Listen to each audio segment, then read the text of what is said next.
Ladies and gentlemen, welcome to a very special Friday night edition. It reminds me of the old Saturday night main event or a Friday night special event. We know we've got a couple of wrestling promotions.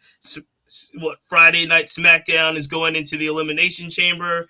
Rampage for AEW is popping off, but we here at WCWF Wrestling Chat with Friends have two very special guests that we're going to have a conversation with to talk about something that is so exciting. A brand new promotion based in North Carolina. It's coming to you soon.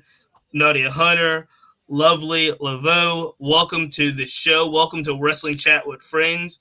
I'm so excited to have you both. Welcome. Thank you Thanks for for having having me. us. We are going to talk about something that is really exciting. We're going to talk about your brand new promotion that is geared towards inclusion. It's geared towards diversity. It's geared towards black wrestling, and we need more of it. It's a breath of fresh air, and I'm so excited to get into it. However, before we do that, Wrestling Chat, we start the show off every episode with something that you are popping for this week or the last 2 weeks in the wrestling community. It could be anything. It could be anything at all. But what are you popping for this week or over the last month? Something that has gotten you excited about wrestling. You can go first. Is Keith there anything? Lee, Is there anything? Keith Lee on AEW. That totally got me. Oh, Totally. how exciting was that debut? How They tricked me. They tricked me definitely. Because when I first saw it, listen, my wrestling knowledge like of the indies is not the best. But I know they said, oh, the door is gonna open, and then someone from New Japan came on the screen, and I was like, oh, I thought it was gonna be somebody from WWE, and then the next scene it was just like boom, Keith Lee, and I was like, what? It out was of just, nowhere? yeah, it was just crazy. What threw me off about that was, he had got married just that previous weekend. And so I had seen wedding pictures. They teased it perfectly. Keith Lee and Mia had wedding pictures. Even that day, they had a picture of him on like a honeymoon. So it was like him on a lake and all of this stuff. And we're like, I'm sitting here saying it can't be Keith Lee because he just got married. He's on his honeymoon.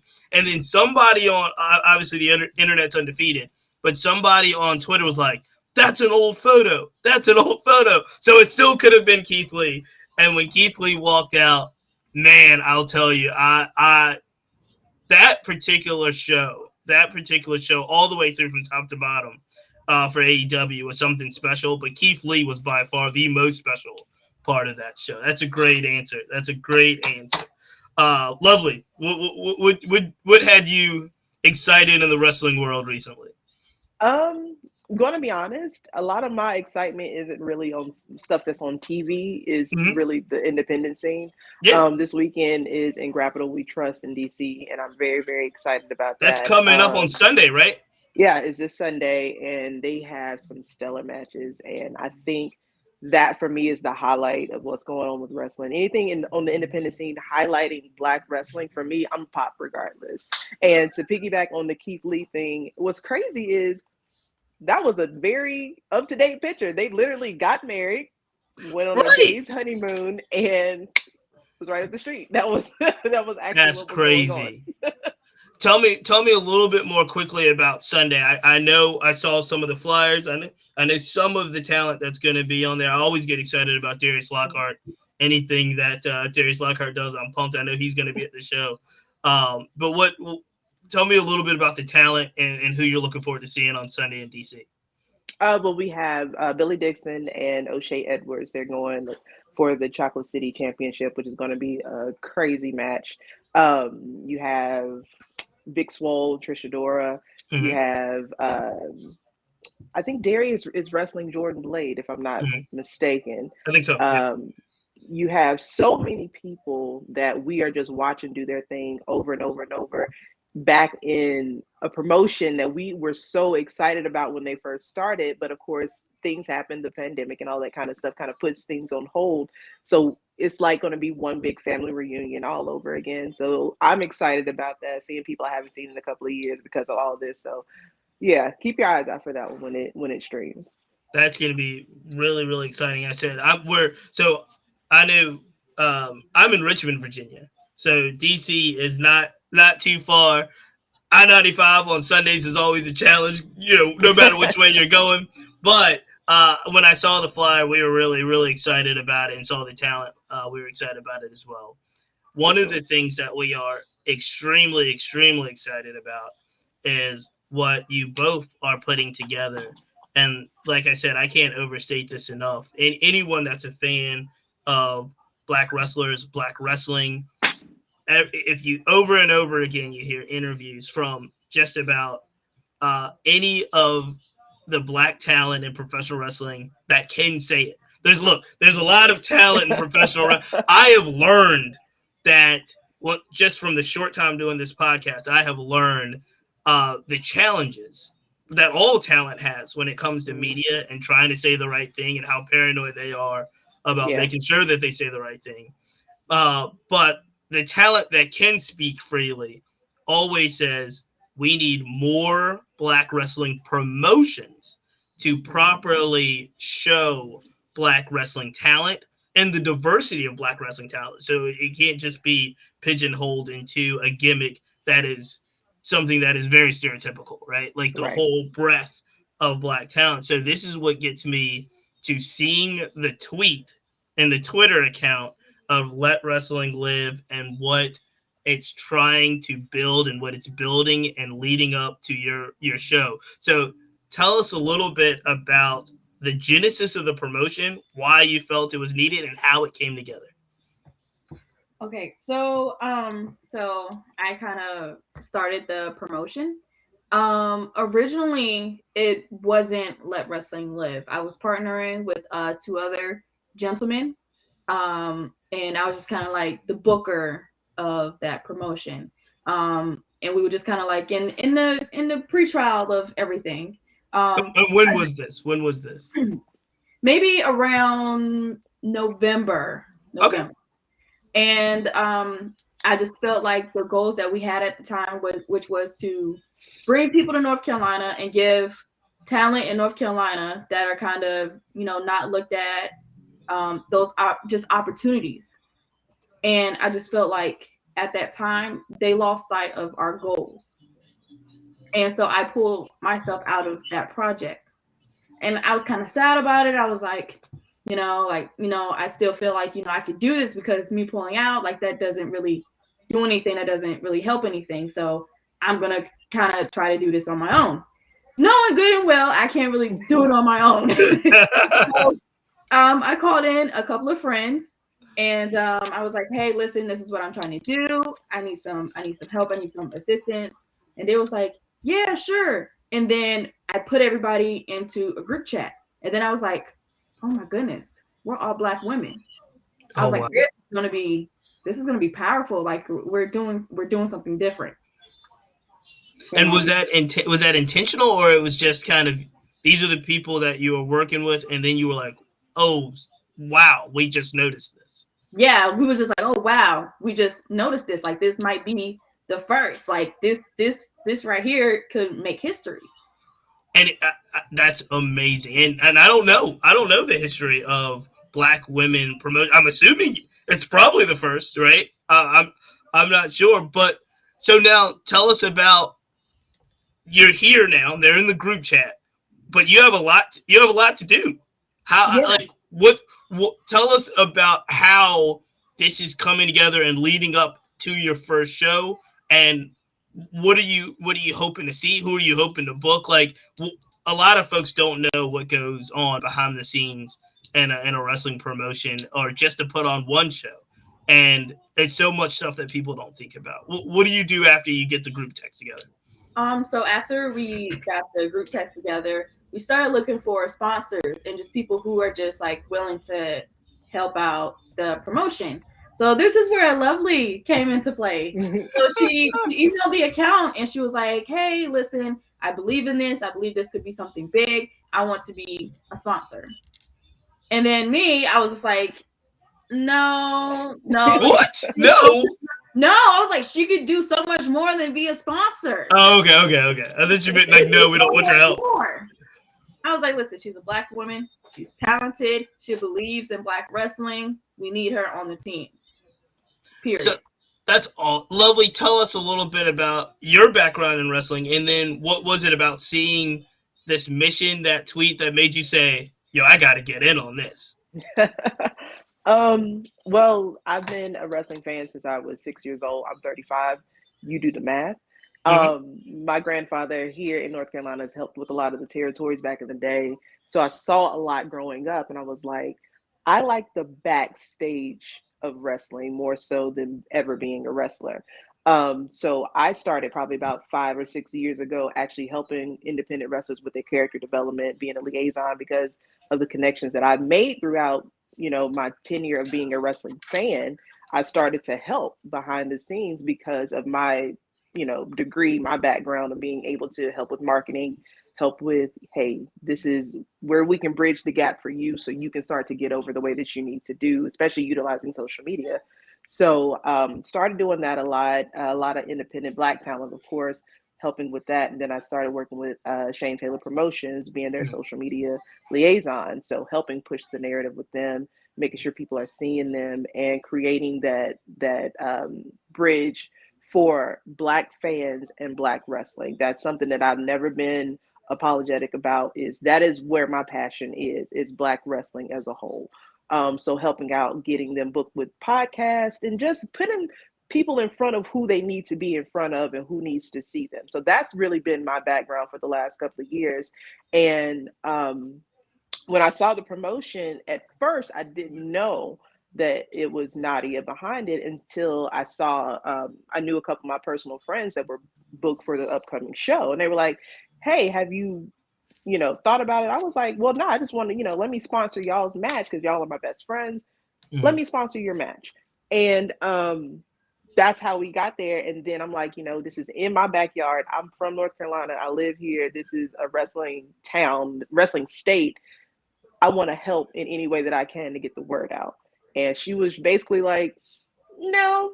So so no, I need you to help with outreach and social and excuse me, sponsorships and stuff like that, because that's something that I know that I'm good at, is getting communities together behind things and actually doing the work, not just talking about it, but actually doing the work to get things accomplished. So anything that I can do to help anything black in wrestling, and then black women in wrestling, yeah, that's she didn't have to ask. She just said what she needed, and I'm like, okay. And so, and Nadia, let's get, and now forgive me for not asking before, but tell us a little bit about your background in wrestling. And I want to know, there's that watershed moment that you talked about as well, when whatever promotion you were working on kind of fell apart, and you were like, you know what, I'm not going to let this go. I need to do this. I really want to hear about your background, and hear a little bit about, that's a big leap of faith too. That watershed moment that's like, let's go do this. And while Lovely was talking, I just couldn't help, because I'm, like I said, I'm from Richmond, Virginia. I remember the territory days. Mm-hmm. I remember all of the NWA was, Greensboro, and all of North Carolina was NWA and Crockett Promotions, and Yep. Richmond was as well, with the Richmond Coliseum. And so to think about the history of wrestling and how historic that is, and what you and your team is doing, I just, it just kind of, just hearing it put into perspective, like, oh, like, that's crazy. So tell us a little Yeah. bit, Nadia, about your background, and then move and fast forward to how it happened today. Yeah, so I started training in Greensboro at Firestar Pro Wrestling in 2019, in October 2019, and yeah, I was doing training for a little bit. I got concussed like 3 times in a row, Mm. uh, and so I definitely had to sit out for a long period of time. And then since then, I've been ring announcing. I've been traveling and ring announcing at promotions. Um, I guess that moment with those people that I was working with before, I think it comes from time after time, maybe either, I don't want to say overlooked, but like unappreciated in my own state. Okay. You can Makes say you can say both. This is a safe no. space right here. You can say if it's both overlooked and underappreciated, you can say it all because black wrestling, Lord knows. Black And wrestlers have been through it. right. Yeah. And I feel like in North Carolina, and this is not me like trying to take shots at any promotions in No, North, no, no, no, no, no.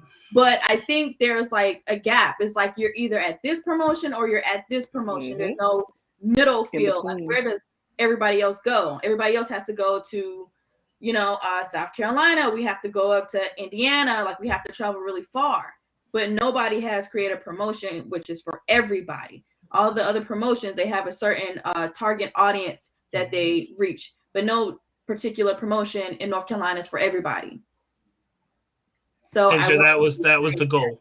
yeah, that was the goal. And I guess, yeah, I just had that breaking point when I was just like, there's probably other people out there who feel the same as me. And but nobody has taken that step or taken that leap of faith to do that. And I So can see why it's nerve wracking. Yeah. that's a good point. What are some of the, because both of you have an extensive background in wrestling and being behind the scenes and being close. So what has been a challenge to be the person? Normally you might be working on behalf of other folks, but now you're the people, the person. What's been the challenge? I'm gonna let Nadia speak more because I she's a lot more eloquent Let it and go. Let it. peachy because Look, I hope you no, feel because if I home start already. talking, I want you when to I feel start home, talking lovely. about this, I go and it's no No, turning no, back. I want to hear it. I No, want you I to gotta hear feel it. comfortable, lovely. This is. I want you to feel welcome here. This is a safe space. Okay. So the biggest one of the biggest issues, because there's a lot. One of the biggest issues is consistency. A lot of people will get things started and don't realize how hard it is and how much work goes into it, and they just stop. And a lot of things that our community, and I'm very transparent. Once again, I focus on our community, i.e. the Black wrestling community. Mm-hmm. There's a lot of ego that is in our community that stops a lot of productive work from being done. Mm-hmm. I don't know if you heard about it. There was the whole Black Wrestling Draws thing that we were doing before, where myself, Jay Rose, and some other people, we kind of came together and we were trying to do something to show, if you put Black wrestlers on TV, people are going to watch, which is going to draw the viewership. Mm-hmm. And that was the entire point of it. So Jay Rose wanted to kind of get something that was catchy, what can we use? And I said, hey, Black wrestling draws. Let's just use that and let's see where it goes. And there were some other factors, people who didn't really understand what was happening. Instead of asking, they kind of shot it down. Instead of saying, we're like, hey guys, we're trying to get the ball rolling for everything that we have been clamoring and talking about for years that we want. We're trying to get it started. We had a panel at New York Comic Con where we talked about it. Everything that we're trying to do, and it's like our own community kind of shot us in the foot. And Mm-hmm. I'm one of those people. I don't know if we can curse here, so I'm not going to. I'm gonna make Well, you family eat. friendly. Family friendly. I'm I'm gonna make you eat shit if you Right. tell me I can't do something. But it was never about Lovely. So I never wanted to be the face of anything. I've Mm-hmm. always liked to play the back. Hey, whatever I can do to help you out, that's what I'm gonna do. So seeing Nadia take the initiative to do this, and then she was like, I know that you can help. I was like, girl, I've been waiting on somebody to actually do something so I don't stress myself out because I don't have the necessary collateral to do what I know can be done. But I know that I have the network, I have the connections, I have the ability, the background to assist. I've always just wanted to be the assist. And our community talks a lot with very little action. So Mm-hmm. when you start seeing people put the action behind the word, how can you not support it? You know what I mean? So Yesterday, something just got announced. Sir Wilkins and Queen of the Ring, Alex, I saw, they on got picked his up by Complex. And complex, intersection of exactly, wrestling and pop culture, exactly. So, if you know me, everyone knows Alex and I are really close friends. Wilkins and I used to date, but we're still really close. What a So small world. We had I Jobber agree. T. We had Jobber Tears Nation on. We didn't have Sir Wilkins. We had Mhm. Mr. Black and Janelle from And HR Janelle. on the Mhm. show. Yeah, that's dope. Yeah, so I see how hard they work. I've seen the work that they put in. I've seen the sacrifices that they make. So when you see people put the work in and you start to see it happen, I'm like, this isn't your time to hate or be upset. This should be like encouragement for you to keep going. So I'm glad that she was able to do this. I'm glad that she put a team together. Just so happened to be Black women. And if anybody knows anything, Black women save everything. Yeah, I was So just saying, Nadia wanted to be successful. That's all that was. yeah, She you just gotta figured out know. what she wanted to get something done. That's all that was. Correct. And we're gonna do it. And having people with different backgrounds but the same goal is very, very important. As long as everyone is on the same page, everyone has the same goal. It's not a me promotion, it's a us thing. Whatever we can do to uplift the culture and the community as a whole, that's what we're here to do.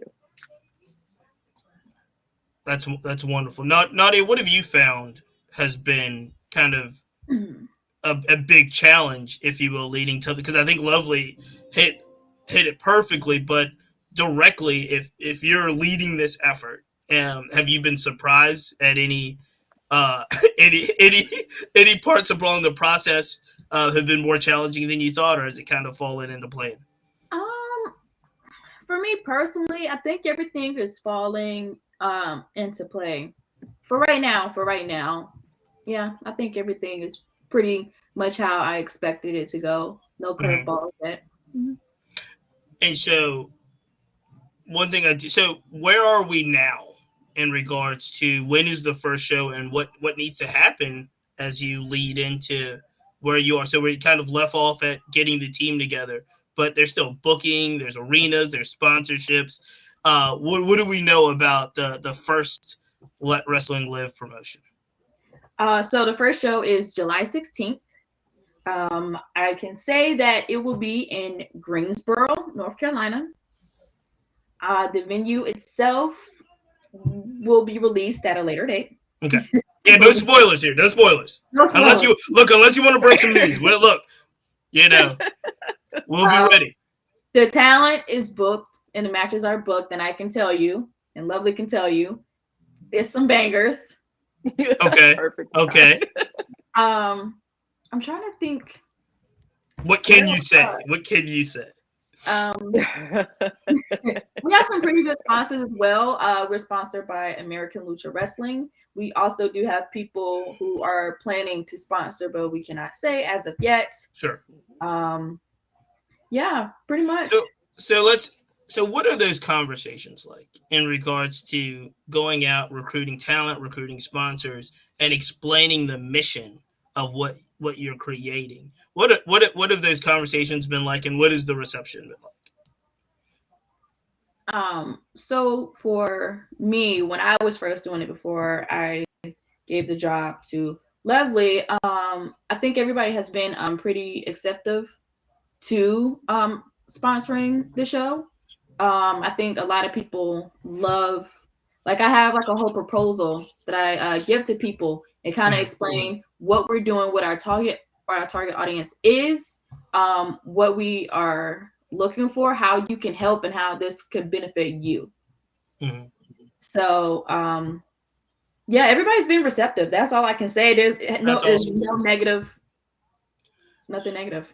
So to put a bow on the show one more time, tell folks how they can kind of learn everything that's going to be rolled out as we work into July, where they can follow the promotion, and how they can stay in touch. And then we'll talk about some other stuff in the wrestling world. We're not done yet, but I want to put a bow on what the and does the show have a title? Like, Yes, it's first day out. okay, perfect, and it's in July. Give us the whole spill really quick so people know. All right, ladies and gentlemen, July 16th in Greensboro, North Carolina, we have First Day Out presented to you by Let Wrestling Live. Already announced, we have Juicy Finale, we have D-Row, we have PB Smooth. I almost said You did. You did. I saw it on your face. oh my goodness. Sorry, I got things out of I order. understand. I understand. I understand. I almost slipped up. Yep. Bojack. We did announce Bojack. Bojack, and we have Bojack. Bojack is the fourth. Not slipping up. You gotta Okay. wait until Monday for our next release. Listen close. And the, Listen closely, folks. You might have got a scoop. You might have got something. yeah, I was like, girl. But the next one that we announced, understand, it is like that. That next announcement, you guys are gonna enjoy that one. We're excited. We're going to be paying as much attention as possible. Let's shift some gears. We've got a couple more minutes, and we want to talk about some things that are going on in the wrestling world, and some things that you both are aware of that I don't think my audience or your audience might be privy to behind the scenes. And the first thing I want to talk about is we have seen, probably over the last year and a half, especially with a lot of major company releases, we've seen almost a revitalization in the indie scene. Just a lot of talent in the indies, people going around, doing different promotions, cross promoting, working dates. But for probably the first time in a long time, maybe the first time ever, there's actually some real money in the indies, and people are making careers, and they don't necessarily need that call up or that placement that, 5 years ago, 4 years ago was all the indies was working for. How do you feel about the shift in the focus to the indies, promotions like yours that'll be coming, but others that are now, they don't necessarily need a television contract, they can be on YouTube or social media. um, how has that impacted Black wrestling? How has that impacted women wrestling? How have you seen that kind of drive to the indies, and the indies not necessarily being on TV, but being on social media, which is equally big on TV as these days? Well, that's kind of, if you don't mind, that's kind of what I do, right? Mhm. Is letting people know, utilize your resources, because we are in an age, like everything with wrestling, just like everything else, there's evolution, right? So the way that you stay afloat, and this is something, as much as everyone dislikes Vince, he's one who keeps up with the times. And we are in an age of social media. So you have got to utilize your resources to make the impact that you need. So with all, because I like to tell people we're in a renaissance era in wrestling where everything feels so fresh and so brand new, but it's been the same game. It's just a different outlet. So you Mm. have things like IWTV, you have all of these different things that's on IWTV, which is a independent wrestling network, Mm. where you're seeing people that you probably never seen before. And you can get behind the storytelling, the characters, because that's something that was lost on TV. We don't really have characters anymore. You just have people being themselves, fighting each other, right? Where Mm. you don't really have that investment of character development, seeing people grow, seeing people turn into the superstars that we learn to love. And right now, independent wrestling has taken wrestling back to its basics, right? Of of that engagement between superstar and fan, that investment between the two. You seeing these vignettes again on the internet. You see people posting their promos on the internet again, because that was fun for me back in the day when you had new people getting signed to like WWE. You see the vignettes of teasing them coming on the scene. Sure. That's what independent wrestling is doing now, especially utilizing Twitter and things like that.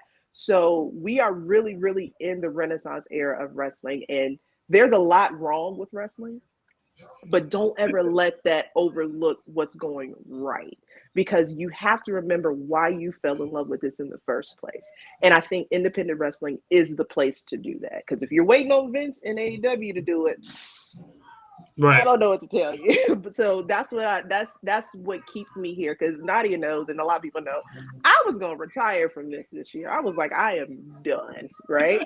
But I had to remember there's still work to be done that I know that I can help with. So that's what keeps me going. And had she not scooped me up, I probably would have been out. Oh, well, I'm glad Yeah. she brought you back. I'm glad she kept you in. Nadiah, same thing. What have you seen in regards to the impact that the indies have had on black wrestlers and women wrestlers and talent that aren't in the Impact AEW WWE of the world? Um, I would say that one, I think social media is a big help of getting everybody's name out there. One thing that I like about the social media and everything and the indies is that you create your brand. Like you're in charge of your brand. You're in charge of how the audience views you. You're in charge of how that promoter or that booker views you. Mhm. So I think that's great. I definitely think that it pushes us out of complacency because I feel like there is, and I think everybody is a victim of complacency because we get to Mhm. a certain point where we feel like, oh, we're good. I'm getting my bookings. We're good. That's it. That's all. But we never push outside of that, and that's where that character development, sorry, comes from, that Lovely was talking about. Like we need to go into, well, why do the fans need to hate you? Why do the fans Mhm. need to love you? And that's when we start using those platforms like social media to get that out there. All right. Can we get a little bit messy before we get out of here? Just a tad bit. Oh Just a Lord. tad bit. No, no, no, no, no. Just a tad bit. Nothing. Okay. Nothing that's gonna get anyone in trouble. Maybe I don't. I don't know. Y'all network seem pretty. Y'all network seem pretty extensive. Y'all. So be mindful.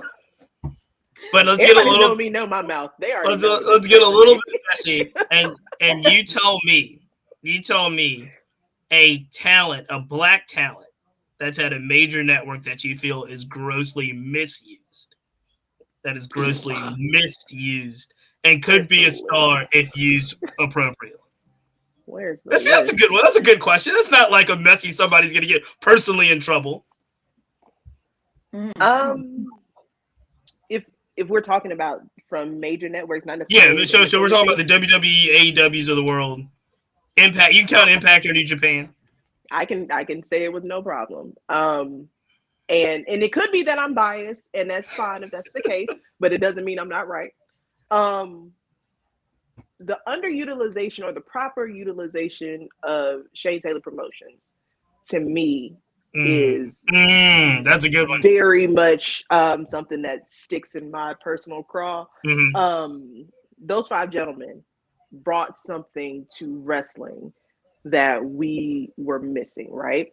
Um, and I hate to put all black talent in one box, Sure. but of course, they like to compare them to the Nation, stuff like that, or the Mm-hmm. anti New Day, because you had the more happy, black men, which I absolutely love, because all black men are happy, and I need people to understand that that is a thing.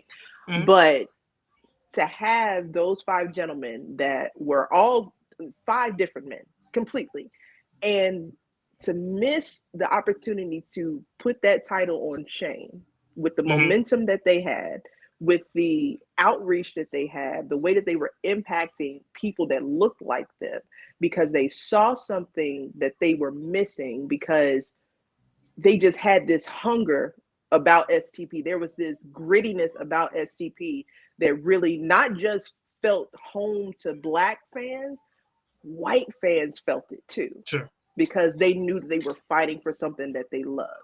And understanding the situation with Ring of Honor, things happen. But if they're not brought back, I'm going to have a problem personally. I So like I it. think I like. I think SGP could have been what Kingdom was. I Mm. think because I know what we were planning, had what we were planning worked, it would have been a Black Bullet Club kind of ordeal. That's And crazy. I hate that was not, it didn't happen, but never say never. That's all I'll say. That's a good answer. And shout out. So, I was kind of learning about Shane Taylor Promotions, but shout out to the Black Wrestling Podcast because they had him Mm-hmm. on a couple times and some really candid moments. I felt had some Yeah. lengthy. They had Shane Taylor on and some lengthy, candid interviews, and I was able to see those. And I was like, man, I had to go back and do some history. But yeah, what's being built, is really special. Yeah. What do you got there? Uh, It looked like you got nervous when I asked the question, Nutty. You look like no, you got nervous right away. I Who was do you, who really, do you got? I was thinking really, really hard.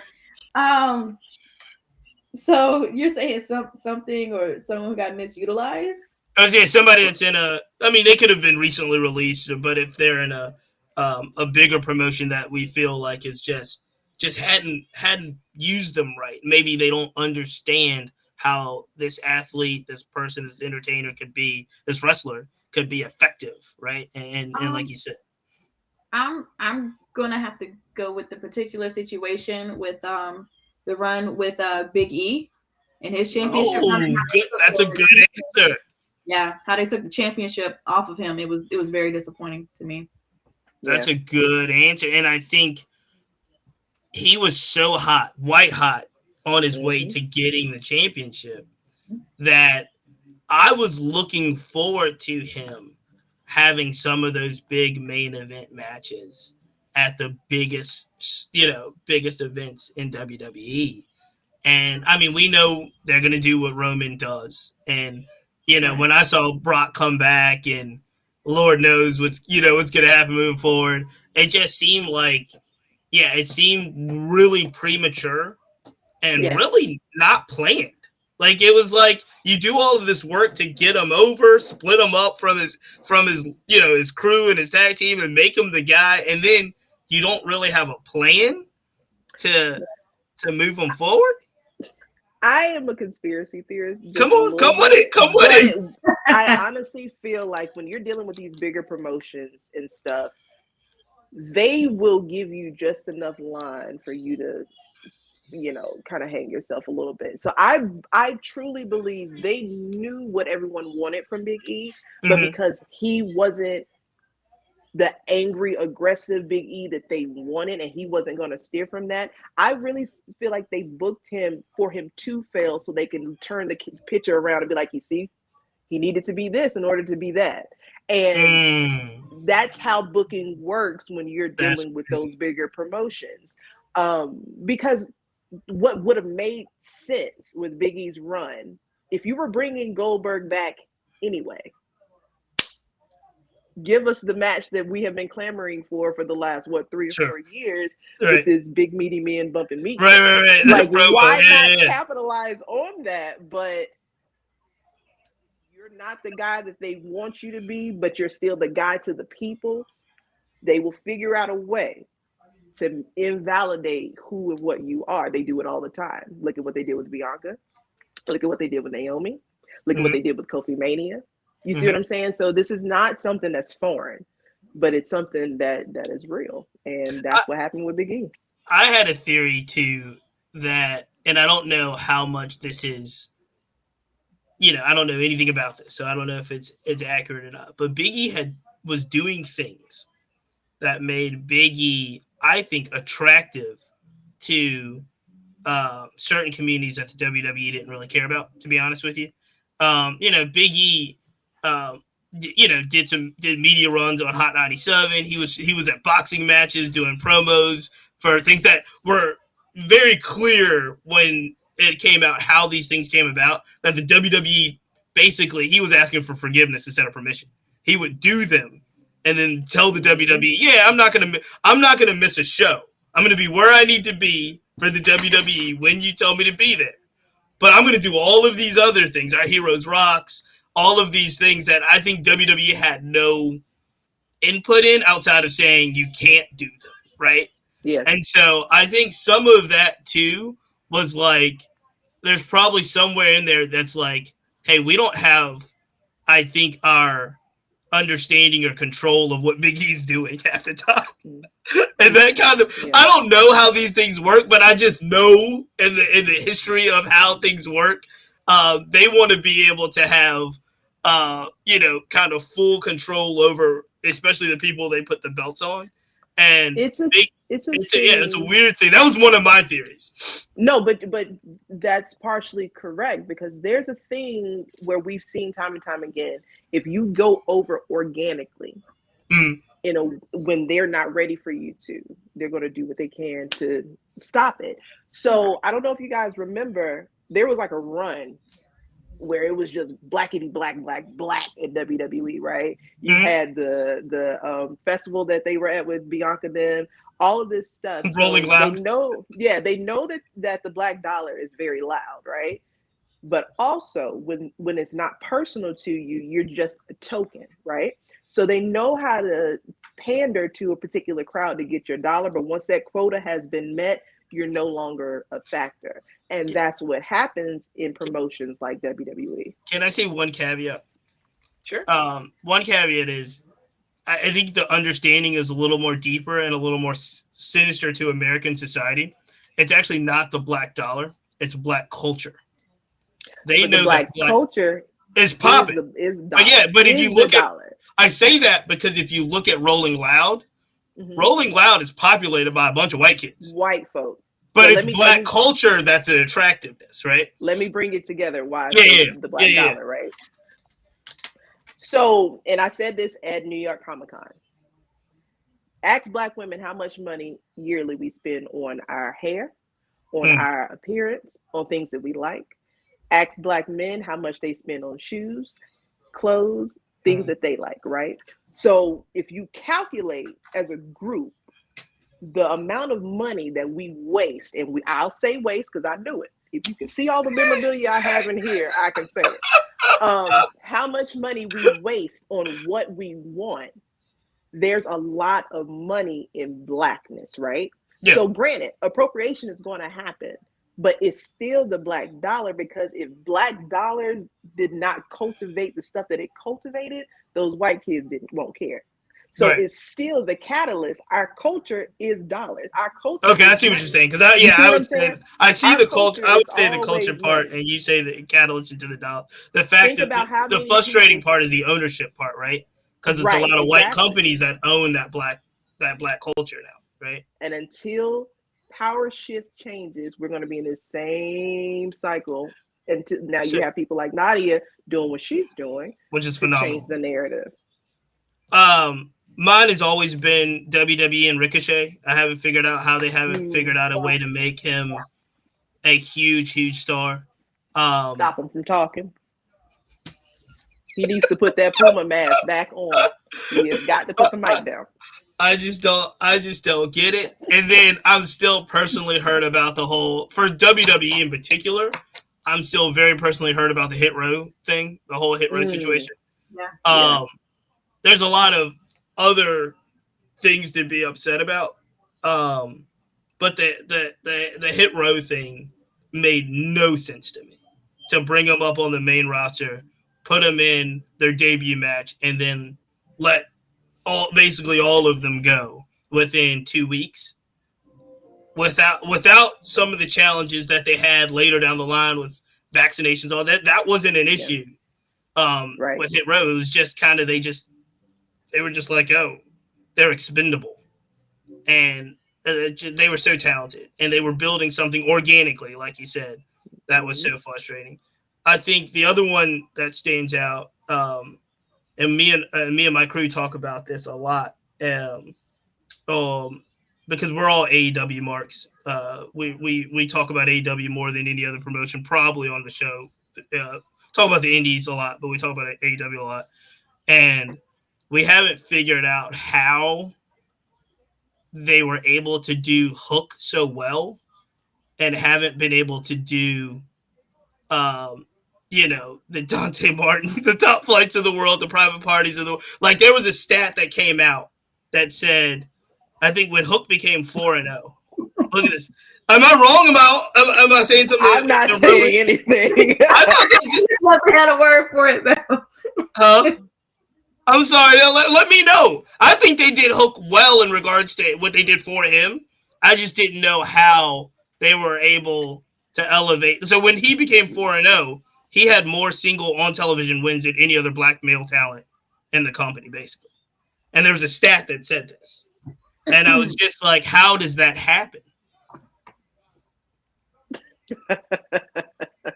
All right, I'm not trying to get anybody in trouble. I feel like no, hey, I ain't got no contract, so I can say what I want. I mean, I'm just trying to be a podcast host here. I'm just trying to see what I observed. This is what I observed. I don't want to keep talking because I can go on this all day. So I'm letting Nadiah say. Nadiah, get in here, Nadiah. Unless you don't want to. I've done work for the Nightmare Factory. I have nothing to say. I have nothing to say. Y'all are true. It's something that we keep seeing, and I understand that you are AEW marks, but I'll say it. I'll take the bullet. Okay. What AEW does is take gimmicks, ideas, and organic things from a lot of their Black talent and redistribute it. And I'll leave it there. All right, let's put a happy face on this before we get out of here. And you tell me who's next. Who identify a talent that you think is going to be the next just the next big, like talking about megastar that hasn't landed in a major promotion yet or is just getting there but is going to be over worldwide. Who would you like to see who's next? That you can identify in 2022.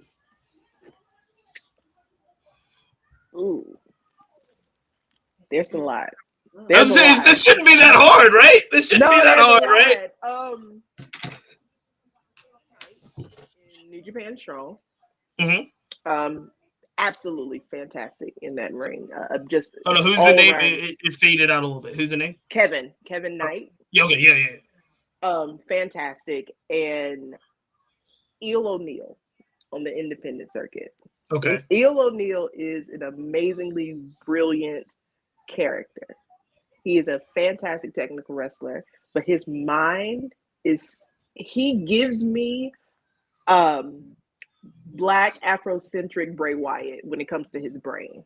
So if you don't know who Eel O'Neill is, take a look at him. Phenomenal. Nadiah, who's next? I'm gonna say two. Both from North Carolina. Bojack and Lucky Ali. Okay. I like Lucky. I mean, they are phenomenal, crazy. I mean, Bojack's on the show, so whenever y'all watch the show, like you're gonna see. You're gonna see. And then Lucky, like just his athleticism. Lord, I can't talk. Friday night. The way that he tells stories in the ring, the way that he interacts with the crowd, it's just this is amazing. Brilliant. I mean, I don't see why he wouldn't be picked up at all. Not one reason. That's awesome. So we'll be on the lookout for those individuals, those talents. Give me one really quickly. We'll get you out of here. Rapid fire. Is there a woman wrestler to be on the lookout for? Jocelyn Navarro and Brooke Valentine. Got it. Jocelyn. Perfect. Watch out. Perfect. Last thing, Nadiah, tell everybody one more time where they can follow everything, get those big announcements that are coming up this week and up until July, and how they can be involved if they want to help. Okay, so you guys can follow Let Wrestling Live on Twitter at Let Wrestling LV, and you can follow on Instagram at Let Wrestling Live. Twitter, please make sure you guys follow us on Twitter. We are doing a contest right now. When we reach 1,000 likes, we are raffling off 2 tickets that is sponsored by Donovan Daniels. And our Facebook URL is Let Wrestling Live NC. Once again, the show is July 16th in Greensboro, North Carolina. We have an amazing card. It's going to be lit. I'm trying to figure out what else to say about it. If you guys want to sponsor, you can just email us at letwrestlinglive at gmail.com, or you could just contact Lovely directly and she will take care of you. Lovely, anything you can say? No. That's That's that's the perfect. bow. That's it. That is the bow. But That's you don't Oh, want to awesome. and miss then we it. drop releases every single Monday, Monday. and we may start doing, doubling up on Wednesdays. See how we do. Oh, You and we should. have You merch. should. We have merchandise as well. What a Maneuver is under Let Wrestling Live. Correct. That's the store. Ha. See, I'm still trying to remember everything. So we do have merchandise for the promotion. Definitely tap in, support. Follow us on Twitter, Instagram, Facebook. We will not disappoint. As Black women, we want to make sure that everyone is taken care of. We are for everyone, and we want to make sure that you guys feel that and know that, and we got you. I promise. And then That. one more thing, I Yeah, wanted to give absolutely. a shout out to Charmaine Staples. She's Mhm. also one of the owners, and she's over she's the production manager for the company, and she wasn't able to be up here because she is currently supporting Jay Malachi and Jackson Drake at their show today. So shout out to her. Fantastic. Well, thank you both for taking the time to do this. We will be following. Well, hopefully, we'll have you back on before the show in July, just to make sure that everybody knows. Look, by that time, I'm sure it'll already be sold out. But thank you so much, and thank you for what you're doing, the initiative to do this. I don't know. I'm sure you hear positive affirmations as you've gone through this journey and people sending you notes and saying this is exactly what wrestling needs. But I will add my voice to that and say this is exactly what wrestling needs. The initiative, the vision, and then ultimately coming to that realization that you looked around in North Carolina and says we're going to put on a show that is run by all Black women, and a show that's for everyone. You're doing something that is groundbreaking and should be noted and appreciated. So thank you so much. I will be following. Our whole crew over at Wrestling Chat with Friends will be following. So you guys are now friends forever, and we'll have you back on. And this is fantastic. So, ladies and gentlemen, friends, until next time, we'll be back. I'm obligated to say, and I should, because this is a part of the Family Podcast Network. Make sure you do follow Wrestling Chat with Friends. We're on Twitter, we're on Instagram, and then you can reach us directly at thefamilypn.com. So until next time, we'll see you later.